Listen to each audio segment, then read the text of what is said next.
कमरे में गुप्त अंधेरा है। गब्बर खिड़की की लोहे की सलाखों को एक छोटी आरी के ब्लेड से काट रहा है। बिल्ला पसीना पोंछते हुए टेंशन में खड़ा है। भैया, इस आरी के ब्लेड से आप पिछले 10 दिन से सलाखें काट रहे हो, अभी तक कटी नहीं क्या? मेरे तो दिल की धड़कन बढ़ती जा रही है। गब्बर हाफते हुए कहता है, अबे ये सेंट्रल जेल की खिड़की है रे, कोई प्लास्टिक का पाइप नहीं। तभी आखिरकार एक सलाख कट जाती है। हाँ, फाइनली सलाख कट गई, खिड़की का रास्ता क्लियर। भैया, फिर भी इतनी आधी रात को भागने की क्या जरूरत है? 2 महीने में तो हमारी सजा पूरी हो ही जाएगी, फिर शांति से जा सकते हैं ना। गब्बर गुस्से में बिल्ला के सिर पर मारते हुए कहता, दिमाग नहीं है क्या? हम बेवकूफी से नहीं, खराब किस्मत की वजह से पकड़े गए थे। पकड़े जाने से एक रात पहले हमने 5 करोड़ का वो हीरो का हार कहाँ छुपाया था, याद है? याद है भैया, पुलिस से बचने के लिए हमने उसे शहर के किनारे मौजूद खंडहर राजमहल थिएटर के पुराने फिल्म प्रोजेक्टर के अंदर छुपाया था। तो आज के अखबार में क्या छपा है पता है? कल सुबह 6 बजे म्यूनिसिपैलिटी वाले उस पुराने थिएटर को बम से उड़ाने वाले हैं। वहाँ एक शॉपिंग मॉल बनने वाला है। अगर हम आज रात ही जाकर वो हार नहीं लाए तो कल सुबह हमारे 5 करोड़ उस थिएटर के मलबे में मिल जाएंगे या फिर मजदूरों के हाथ लग जाएंगे। अरे बाप रे, फिर तो हमें अभी भागना पड़ेगा, लेकिन बाहर कदम रखते ही पुलिस वाले हैं ना भैया। बाहर अपने रंजीत को मैंने खत भिजवा दिया था, वो कोई मामूली आदमी नहीं है। मेरा प्लान एकदम पक्का लागू करेगा। 11:30 बज रहे हैं, बस देखते जाओ। जेल के कंपाउंड वॉल के बाहर रंजीत म्यूनिसिपैलिटी के बिजली कर्मचारी की ड्रेस पहनकर खड़ा है।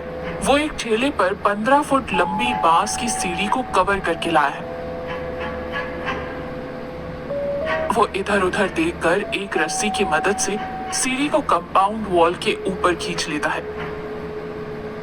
रंजीत दीवार पर चढ़कर बैठता है और सीढ़ी को दूसरी मंजिल पर मौजूद गब्बर की खिड़की की तरफ धीरे धीरे झुकाता है। खिड़की से गब्बर सीढ़ी पकड़ने के लिए हाथ बढ़ाता है।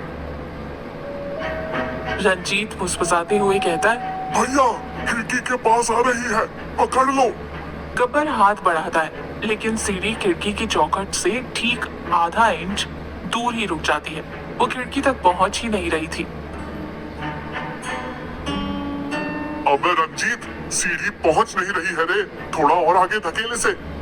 रंजीत घबराते हुए कहता है, मुझसे नहीं हो रहा भैया, सीढ़ी थोड़ी और लंबी होनी चाहिए थी। लग रहा है मैंने नाप लेने में गड़बड़ कर दी है। हो गया काम, एस्केप प्लान फेल। अब अगर हवा में कूदे तो सीधा यमलोक में लैंड करेंगे भैया। अपना जेल का तौलिया निकालते हुए गब्बर कहता है, बिल्ला टेंशन मत ले। तौलिए का एक सिरा खिड़की से और दूसरा सिरा सीढ़ी के पहले डंडे से मजबूती से बांध देता है। ये देख, अब मैंने सीढ़ी को खिड़की से कसकर बांध दिया है। ये एक सस्पेंशन ब्रिज की तरह बन गया है। पहले तू जा बिल्ला। बिल्ला कांपते हुए खिड़की से हवा में लटकती सीढ़ी पर आता है। नीचे 20 फुट की गहराई है। उस सीढ़ी पर पेट के बल लेटकर रेंगना शुरू करता है। अचानक जेल के वॉच टावर पर लगी बड़ी सी सर्च लाइट गोल घूमने लगती है और उनकी तरफ आने लगती है। उसी वक्त नीचे कांस्टेबल चुलबुल बंदूक लिए पेट्रोलिंग करते हुए उसी तरफ आ रहा है। गब्बर फुसफुसाते हुए कहता है, अबे बिल्ला, सर्च लाइट आ रही है, फ्रीज हो जा, बिल्कुल मत हिलना। सर्च लाइट की रोशनी सीधा बिल्ला पर पड़ती है। बिल्ला सीढ़ी को कसकर पकड़ लेता है और हवा में उड़ते हुए सुपरमैन की तरह एक बहुत ही फनी पोज में सुन्न पड़ जाता है। रोशनी की वजह से उसकी कांपती हुई परछाई नीचे दीवार पर पड़ती है। नीचे टहल रहा चुलबुल उस परछाई को देखकर रुक जाता है। चुलबुल ऊपर देखते हुए कहता है, क्या है वो? हवा में क्या लटक रहा है? रंजीत दीवार के ऊपर से सब कुछ देख रहा होता है। वो तुरंत अपनी जेब से एक छोटा सा पत्थर निकालता है और दूर रखे कूड़े के डिब्बे पर फेंक मारता है। ठप की आवाज आती है। चुलबुल बंदूक उस तरफ घुमाकर कहता है, कौन है वहाँ? ये बिल्लियाँ भी चैन से ड्यूटी नहीं करने देती। वो उस तरफ चला जाता है और सर्च लाइट भी आगे बढ़ जाती है।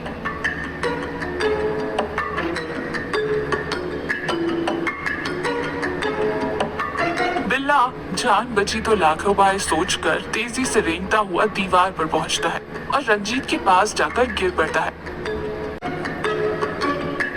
अब गब्बर की बारी है। वो किसी हॉलीवुड के हीरो की तरह फुल स्टाइल में सीढ़ियां चढ़ता है और आधी दूर तक रेंगता हुआ पहुंच जाता है। तभी सीढ़ी के बीच में खिड़की से बंधे तौलिए की एक गांठ धीरे धीरे खुलने लगती है।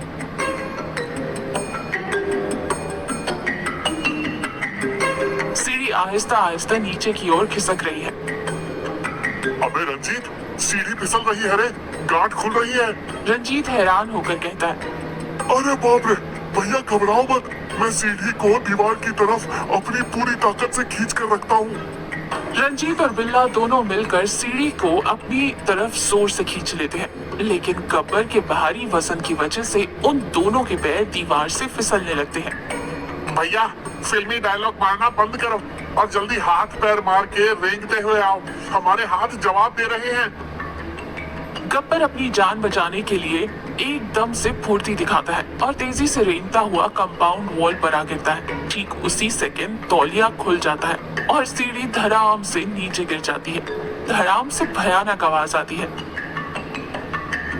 के ढेर पर छलांग लगाते हैं, वहां से भागकर ऑटो में बैठते हैं और रातों रात गायब हो जाते हैं। शहर के किनारे मौजूद खंडहर राजमहल थिएटर, अंदर गुप्त अंधेरा और डरावना माहौल है। हर तरफ मकड़ी के जाले और धूल जमी है। सुबह बिल्डिंग गिराने के लिए दीवारों पर तारों का जाल बिछाया हुआ है। तीनों ऑटो से उतरकर अंदर आते हैं। लाख मुसीबतें उठाकर धूल और मकड़ी के जालों को झेलते हुए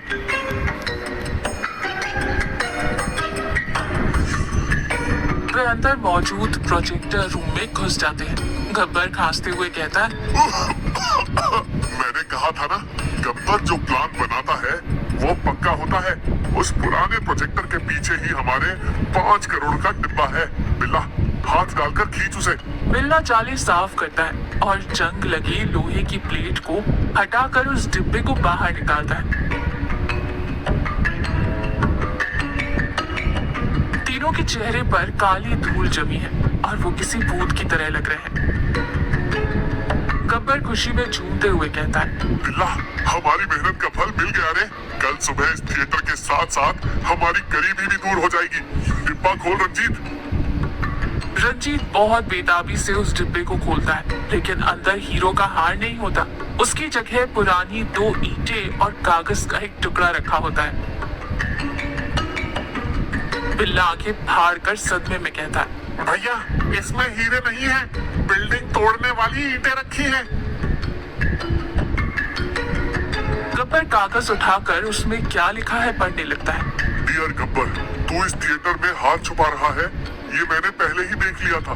जिस दिन तू जेल गया, मैंने वो हार निकाल कर ये ईंटें रख दी थी। तुम्हारा पुराना चेला गोपी। गब्बर का दिल टूटकर चूर चूर हो जाता है। रंजीत अपना सिर पकड़कर वहीं जमीन पर बैठ जाता है। भैया, उस गोपी ने हमें कहीं का नहीं छोड़ा। 5 करोड़ भी गए, जेल की दीवार फांदने का केस भी सिर पर आ गया और अब इस धूल मिट्टी से हमारे चेहरों पर मुफ्त में भूतों का मेकअप भी हो गया। ठीक उसी वक्त कांस्टेबल चुलबुल अपनी टीम के साथ वहां पहुंचता है। पुलिस उन्हें घेर लेती है। चुलबुल जोर से हंसते हुए कहता है, क्या बात है, यहाँ पकड़े गए तुम लोग। जेल का सायरन बजते ही पूरे शहर को अलर्ट कर दिया था। अब तुम्हारे ऑटो के पीछे पीछे ही आ रहे थे। ये क्या रे, चेहरे पर इतनी धूल और जाले क्यों लगे हैं? जिस बिल्डिंग को गिराने वाले हैं, वहाँ तुम लोग क्या कर रहे हो? पुलिस वाले उन तीनों का ये जोकर जैसा हुलिया देखकर ठहाके लगाकर हंस पड़ते हैं। गब्बर हाथ जोड़कर रोनी सूरत बनाते हुए कहता है, साहब, अगर जेल में ही बैठा रहता तो 2 महीने में शांति से छूट जाता। दूसरे की दौलत के लालच में रात भर सर्कस करता रहा। मुझे वापस उसी सेल में डाल दो साहब। कम से कम वहाँ मच्छर काटेंगे तो जान तो बचेगी। यही रुका तो कल सुबह इस बिल्डिंग के साथ मैं भी बम से उड़ जाऊंगा। चुलबुल उन्हें हथकड़ियां पहनाकर जीप में बिठा लेता है।